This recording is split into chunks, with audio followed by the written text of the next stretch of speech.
estamos de vuelta con ustedes. Usted tiene hijos jóvenes, adolescentes, quienes están pues viviendo la efervescencia de la juventud, de la adolescencia. Presten atención a la siguiente conversación. Estamos con Carlos Vázquez Ganosa, secretario técnico del Consejo Nacional de Política Criminal del Ministerio de Justicia. Muy buenos días. ¿Cómo está? Buenos días. ¿Cómo está?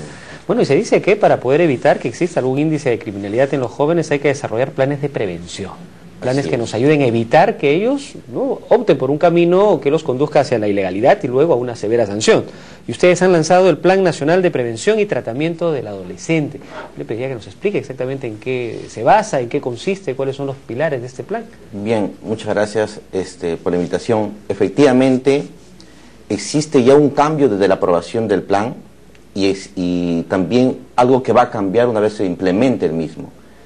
¿Por qué ha cambiado ya solamente con la implementación del plan? ¿Qué ha cambiado? Por primera vez tenemos en el país el perfil del adolescente que comete infracciones a la ley penal.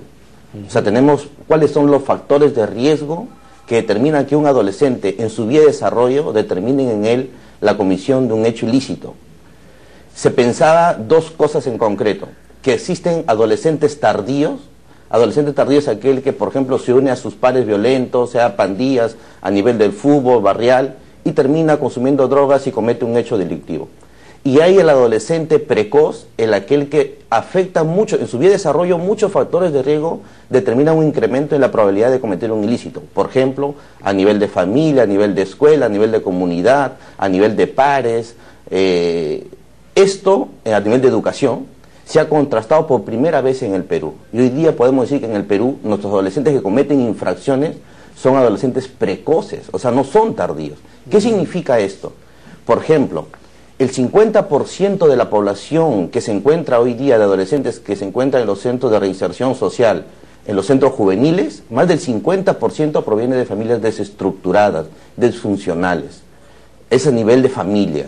Por ejemplo, a nivel de individual, más del 80% de los adolescentes que han cometido infracciones han tenido experiencias con drogas, sea a nivel de drogas ilegales como la cocaína, como la marihuana, como los inhalantes, o las drogas legales, no para ellos, pero sí para adultos como el alcohol. El 70% de la población de adolescentes infractores ha tenido consumo de alcohol tempranamente.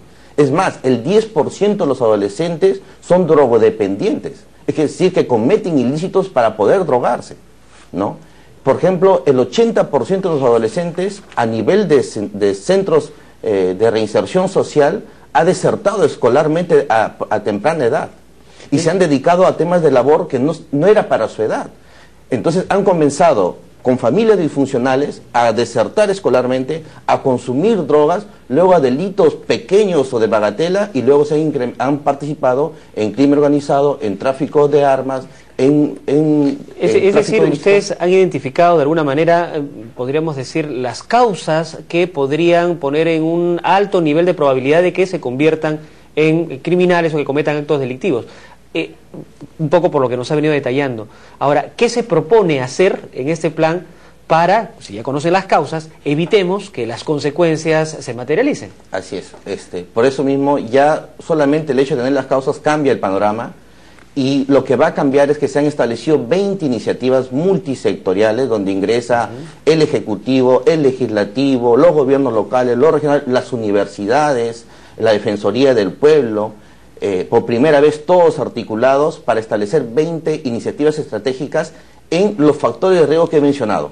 Es decir, hay por ejemplo las casas de la juventud, se van a implementar en los gobiernos locales casas de la juventud que determinan espacios de recreación para los adolescentes post-educación. Es decir, una vez que se cierra la escuela, en los horarios de la escuela, una vez que se cierra o que el adolescente sale de la escuela, sale y tiene un espacio libre que puede ser copado por diferentes actividades. Las casas de la juventud va a poder darles una oferta a través de servicios de recreación, de espacios, donde estos adolescentes pueden ingresar post turno de escuela. Tenemos, por ejemplo, programas no solamente a nivel de gobiernos locales, tenemos programas a nivel de la Administración de Justicia, tenemos programas como los Jóvenes Líderes impulsados por el Ministerio Público. Jóvenes Líderes es un programa que rescata adolescentes ya en riesgo que ingresan a pandillas, los saca de ese mundo de violencia y los recupera para la sociedad. Tenemos programas, por ejemplo, como fiscales escolares que detectan dentro de de la escuela, la deserción escolar, el bullying, el consumo de drogas, la violencia familiar. Y no solamente tenemos ese tipo de programas a nivel de prevención, sino que tenemos programas a nivel de resocialización. No es lo mismo tratar a un adolescente que comete un homicidio, es un sicario, que tratar a un adolescente que consume drogas y robó para consumir drogas. Claro. Entonces, hay todo un tratamiento diferenciado en las tipologías de delitos. Ahora, señor Bajes, de acuerdo a lo que usted nos está diciendo, es abordar esta problemática de aquel joven, aquel menor de edad, pues que ha cometido una infracción, ¿no? Se me viene a la cabeza, no sé, este caso muy sonado de Gringallo, no solamente con temas o con medidas ultra represivas, con mayores condenas, sino viéndolo de un aspecto mucho más social, más profundo, incluso multisectorial, el tema de la prevención. Mire, algo interesante que el Consejo Nacional de Política Criminal arrojó en febrero de este año fue un diagnóstico de cuáles son las políticas públicas que tienden a reducir criminalidad.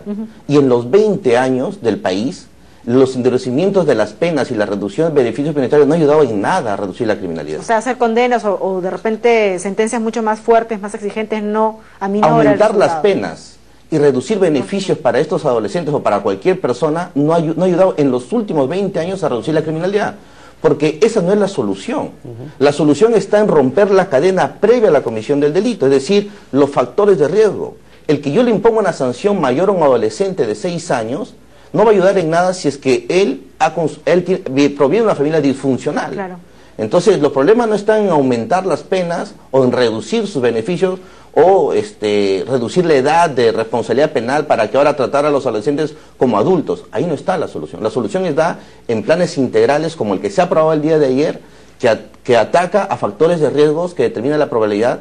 Nosotros tenemos en el Perú, según cifras de INEI, 4 de cada 10 peruanos son niños, niñas, adolescentes, son menores de 18 años. Es decir, que más de 10.500.000 adolescentes pueden infringir la norma penal. ¿Y cuántos de esos están en población de riesgo? Actualmente se encuentran, en factor de riesgo están 1.500.000, pero en el sistema de reinserción social solamente hay 5.300. O sea, tampoco hay que alarmar diciendo de que todos los adolescentes se encuentran han infringido la ley. No, pero sí llama la atención, por ejemplo, que de vida nos diga que 4 de cada 10 adolescentes a nivel escolar ya consume drogas, sea 3 de cada 10, sea hombre o mujer, ya consume drogas, o que, por ejemplo, 4 o 3 de cada 10 adolescentes deserten en el tema escolar cuando están en esa edad para aprender. Ahora, señor Vázquez, usted nos menciona que, bueno, me parece una iniciativa brillante esto de las casas de la juventud posteducación en los gobiernos locales, con los gobiernos regionales, una extraordinaria medida, pero ya estamos hablando de los adolescentes cuando dejaron el colegio. ¿Qué otras medidas han pensado, están proponiendo dentro de estas 20 iniciativas para trabajar con ellos desde la edad escolar, que es en donde generalmente se empieza a tener algún tipo de problemas de conducta, por decirlo menos? Así es, totalmente. Mire, el tratamiento de un adolescente es prevención primaria, secundaria y terciaria. ¿Qué significa esto? La prevención primaria son las necesidades básicas insatisfechas de un niño o adolescente, pero para eso el Perú ya cuenta hace más de 15 años con el PENAYA, que es el Plan de Adolescencia y de Infancia, a través del Ministerio de la Mujer. Ese PENAYA establece salud, educación, familia en el tema. El plan que se ha aprobado el día de ayer ataca prevención secundaria y terciaria. ¿Qué significa esto? Prevención secundaria son aquellos que no han cometido un ilícito penal, un adolescente, un niño, pero que está en riesgo, en posible. Entonces tenemos, por ejemplo, a nivel de lo que usted plantea, a nivel de escuelas tenemos el programa a través del Ministerio de la Mujer que se ha incorporado de escuelas abiertas. Esto significa de que se identifican dentro de las escuelas a nivel nacional en más de 200 colegios identificados como de riesgo.